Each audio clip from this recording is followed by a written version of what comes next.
live. This is the Surge PT podcast. I am Dr. Sergio Martinez. And I am Dr. Rocio Martinez. And this is the Surge PT podcast, episode 5. We are going to talk about low back pain today.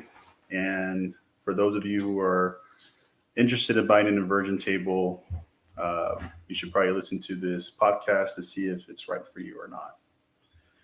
So what is an inversion table?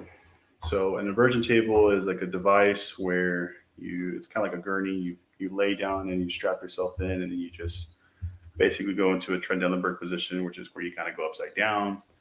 And the theory behind it is when it'll provide traction for your low back. And so it's supposed to help, decrease tension from your joints and help maybe even with the pinched nerves as well. But the only thing about an inversion table, in my opinion, is that unless all your joints are hypomobile, meaning they're not moving very well, or they're very, very stiff, then you should probably get one. But a lot of the times what I see with people with low back pains, that they have some levels where they're moving too much. And so if you are already moving too much and you get an inversion table to help you stretch that area out even more, then you're risking that area to be hypermobile. So it's not very specific. So that's the only con that I have about that. What are your thoughts, Rocio? I agree. I think, and also just to disclaim to everybody out there, this is our disclaimers that no information that we discuss in any of our podcasts constitutes as a medical diagnosis or medical advice. So we recommend that, you discuss that with your own physical therapist or your own medical provider. So that being said, yes, we are just stating our opinions here as doctors in physical therapy. What is it that, or why did you think that this was an important question or why did you think that this was an interesting topic to discuss in a podcast? Or why did it pop up? Does it keep popping up in the clinic? Do people keep asking about it? What is it that made you think that it's a good topic to discuss with people out there considering to purchase this? Well, we see a lot of patients with low back pain at the clinic. And so I do get this, asked a lot actually. It's like, hey, doc, what's your opinion on an inversion table? And, I say it depends, it just depends on a lot of factors, and so I think the factors that we're going to talk about shortly is what everyone should be tuning in for. And so I think the first thing we should talk about are what are the contraindications, meaning like what are the things that people should know about from a safety standpoint where they shouldn't get one because it can do more harm than good. Right. And just to make it a little bit simpler for people watching, an inversion table is basically like a Trendelenburg type table where it can go from a flat position to a Trendelenburg position. Okay, so your body's kind of at a slanted angle, and you can kind of play with that angle. Mm-hmm. So your head is down, more closer to the floor, and your legs are higher to the ceiling. Right. So the big contraindications would be like people who have hypertension. And so obviously if you're upside down, all the blood pressure is going to go straight to your head. And so let's talk about those. So like what could be the risks for someone who has high blood pressure and doing this Trendelenburg position? Right. So the biggest thing with high blood pressure is making sure that people don't stroke out, right?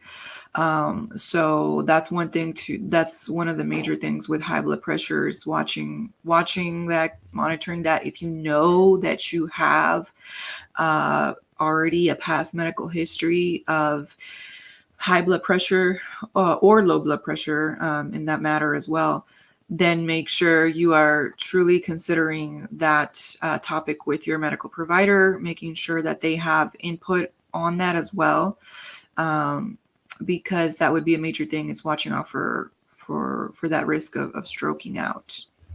Right. that's a big one. So I mean, obviously, checking the patient's blood pressure at the clinic to make sure that they're stable, things like that. The other thing is like people have vertigo, right? Obviously, if they're doing these kind of maneuvers to dislodge the crystals in the ear canal, I mean that can get someone really dizzy, cause someone to freak out, and so usually if patients are going to buy this, I would always tell them like make sure you have someone there with you, you know, at least in yells, reach, like someone help me. Because I've been on one before, and I personally don't like it, especially since you got to have a lot of core to get out of it. I mean, if you don't have core, which a lot of people with low back pain don't have, they have a hard time getting out of it. And so if you don't have someone to help them assist get up from it, it's going to be very challenging. So Right. And it could be dangerous for your neck too. Like if you know that you have neck pain or neck issues, it's just what goes along with what you were saying with the core. If you don't have great strength and great stability in that area, then it's going to be hard for on your neck as well, coming out of right. those positions. Mm-hmm. The other thing is glaucoma. And so this goes back to the increased pressure going to the head. Like if you have a history of like glaucoma or even like a recent cataract surgery, things like that, you have to be very careful. Getting to a machine like this is an absolute contraindication. Like if you have these things, like you definitely should not be on this machine at all. and I laugh because sometimes people think it's fun, right? It's a fun thing to try, so let's try it out, right? It's an interesting position to be in, and so it's kind of that novice thing that people purchase sometimes, and they say, well, let's try it out, and it's just a cautionary measure to make sure that you're watching out for these things before you're getting on one and before you're purchasing one. Do you know by any chance what the prices run for? I know there's different brands. There's different For brands. those. Some are like they're like in the hundreds for sure. Let's see. I mean, I don't want to like throw a specific name brand out, but I mean, Right. Yeah, we're not throwing out. out specific brands, but just so people can get an idea. That looks like the cheap ends anywhere from $129 to as much as $1,000 here. So I mean, there's a lot of stuff in between there. So I mean, they're expensive. They're not cheap, but I know there's some places where you can actually try it out there at the store, and test it out if you'd like it or not. That's probably the best bet. But I mean, like I said, if you have these conditions that we talked about, you probably shouldn't try it. The obvious thing is like if you have a fracture, a stress fracture, anything like that in your spine, you should not do this at all because with a fracture, you don't want any movement to be happening in your spine. You want it to be stabilized, not mobilized, and this helps mobilize it. So be cautious about that as well. I know it's common sense, but you'd be surprised. And how many patients ask me like, hey, I know I have a fracture here, but can I get on the inverted table? And I'm like, no, don't do that. Right. So just another contraindication for that as well. Yeah, it's just a lot of pressure going towards your upper body, especially your head. So it does, cause increased intracranial pressure in that area. And it also depends on how long people are doing it for, right? Like, are they doing it for a minute? Are they doing it for 10 minutes, right? So that has a lot to do with it as well. All the blood flow goes down to the head. Right. And so usually for the people who do it, they shouldn't do it no more than 5 to 10 minutes at a time. I mean, they can do it probably frequently throughout the day, but I would say no more than 5 to 10 minutes at a time. Just because of that, prolonged position of the pressure going to your head and, you could possibly faint. Also, if you have like some blood disorders in your legs, that could, be detrimental to your body. And so talk about that, Rocio, like if people right. So obviously if you have some cardiac conditions, hypertension being one of them, if you have any conditions where your blood clots, faster or slower, things like that, or if you have anything like peripheral peripheral artery or venous insufficiencies, then those, or deep vein thrombosis, so like DVTs, any clots in your legs, basically, you do want to be very, very cautious about dislodging any clots that are, in the lower body. Because like I said, you're going from a regular position, right? And so now, if you're in an inverted position, Trendelenburg position, gravity is helping to push, right, everything down. So you do have that possibility or that risk of something dislodging and going to your head, which is why I was mentioning the stroke earlier. So it's just, we're not saying that everybody, that has these issues, they go in an inversion table, that it's going to happen, right? These are just our opinions, things to be cautious about when you are considering, use of these machines. Right. And so here's a little picture that I'm going to share here on my screen, just so that people can kind of see what it looks like. Yeah. Yeah.